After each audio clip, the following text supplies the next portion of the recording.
Dronningen. Har fået dig til at træde ind uden tilladelse. Prinsessen åbner øjnene og munden og vil sige noget.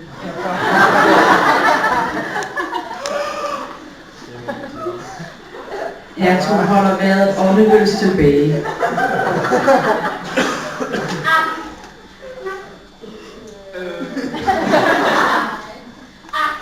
Min arv. Er det nødvendigt, at jeg kan finde det nogen steder? Angora-kat.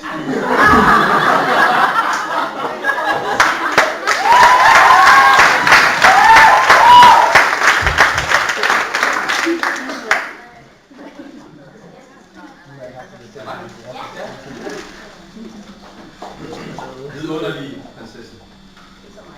Jamen der...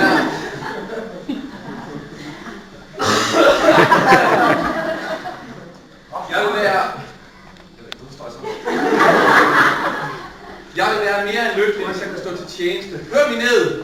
Endnu i dag vil Angora-katten ligge ved eders elfenbens hvide barn.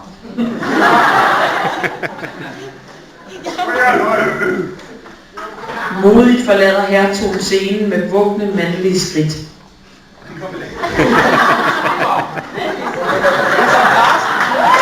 Kongen truer med kongestaven og skrider ud. Grib ham! Hold ham! Mine lakajer skal finde Angora-katten til min datter. Kongen truer med kongestaven og skrider. Efterfulgt af sin henrivende dronning, også prinsessen skynder sig ølleklubben. Fortælle går efter første akt.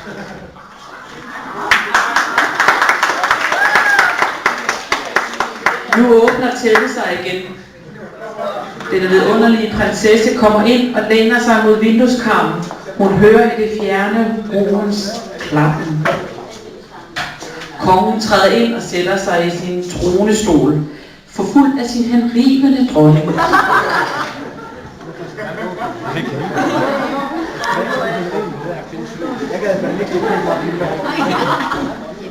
Hvordan siden i jorden? Haha!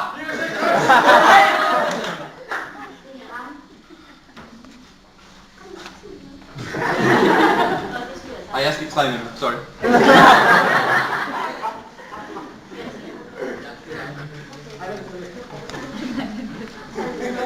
Hvor kan den hente det? Det er hertugen.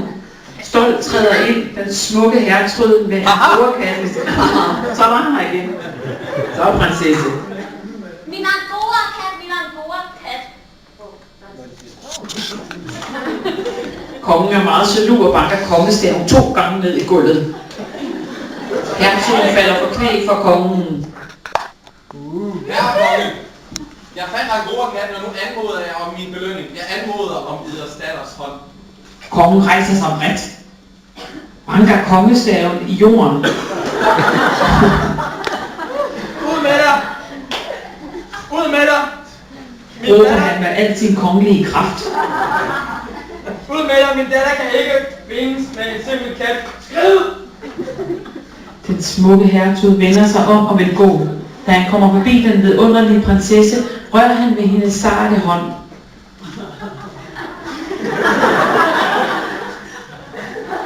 Jeg kommer igen, hvisker han til hende. Hertugen forlader scenen.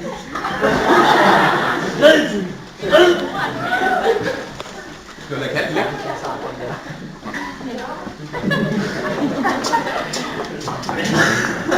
Nu åbner tæppet sig igen.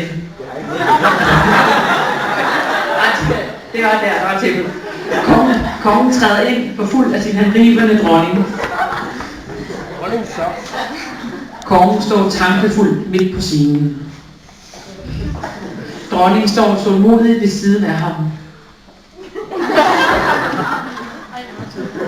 Og siger: Herre, har forståelse.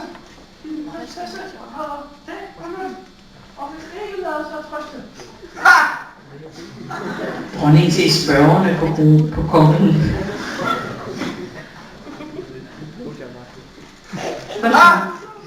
Hold i deres kongelige greje.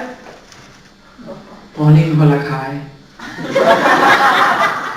Den smukke tapper hertug træder ind. Haha!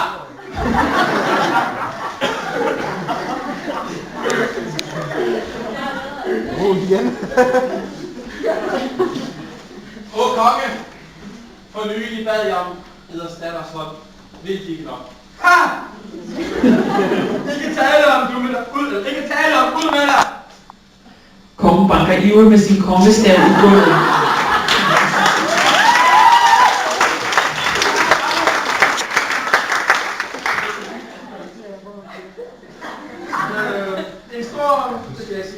En stor splint fra kongestaven er gået ind i min kongelige hånd.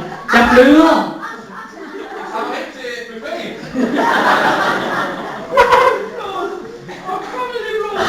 Jeg tror ikke at se det. Dronningen synker. Der står bevidstløs sammen i kongetronen. Prinsessen.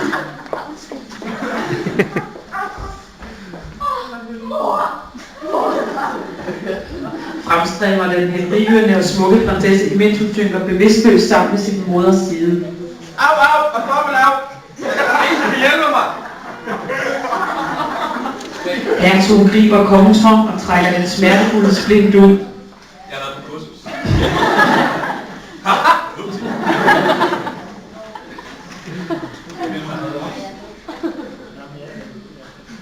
Au, au, råber kongen. Au, og ingen smerte! Hertugen ser hen på den vidunderlige prinsesse og ser, at hun er ganske besvimet. Han kysser hende ømt på hendes yndige, men blege kind. Godt tysk. Han kysser ikke øre. Ja, okay, tak. Prinsessen ser... Nej, det gør hun ikke. Prinsessen slår det samme sine bedårende øjne op og mærker det stille kys. Hun røvner, som en prinsesse kan gøre. Og tysk gør det samme. Hertugen rejser prinsessen op og holder hende i hendes arme.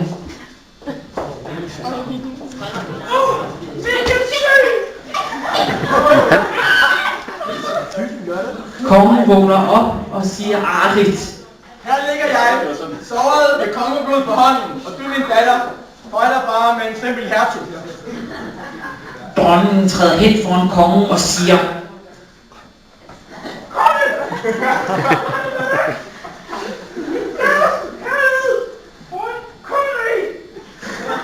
Kongen ser forsigtigt på dronningen, imens han holder om sin hånd og fremstammer. Au, au!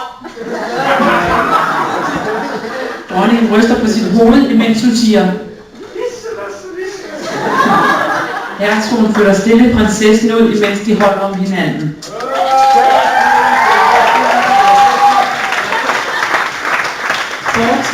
Fortællet lukker sig for det romantiske tredje akt. Så kommer vi til slutningen. Nu åbner tæppet sig for fjerde akt. Kongen træder varsomt ind, forfulgt af sin anrivende og nu vastende dronning. Kongen ser forsigtigt på dronningen, imens han holder om sin hånd og fremstemmer. Søde dronning, og prinsesse er blevet borte. Nu ser vi hende ikke igen. Dronningen kigger på kongen og siger.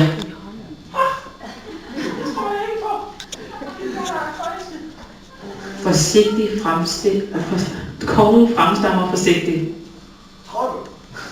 Dronningen hæver stemmen igen. Nu tror du!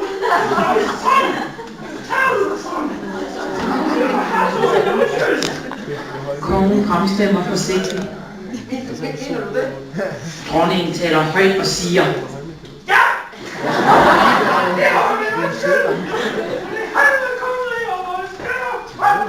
I det samme træder den vidunderlige prinsesse ind, efterfølgende sin hertug holder prinsessen i hånden. Prinsessen siger. Mor, Fremstemmer den henrivende og smukke prinsesse og fortsætter. får jeg godt gift mig med hertugen.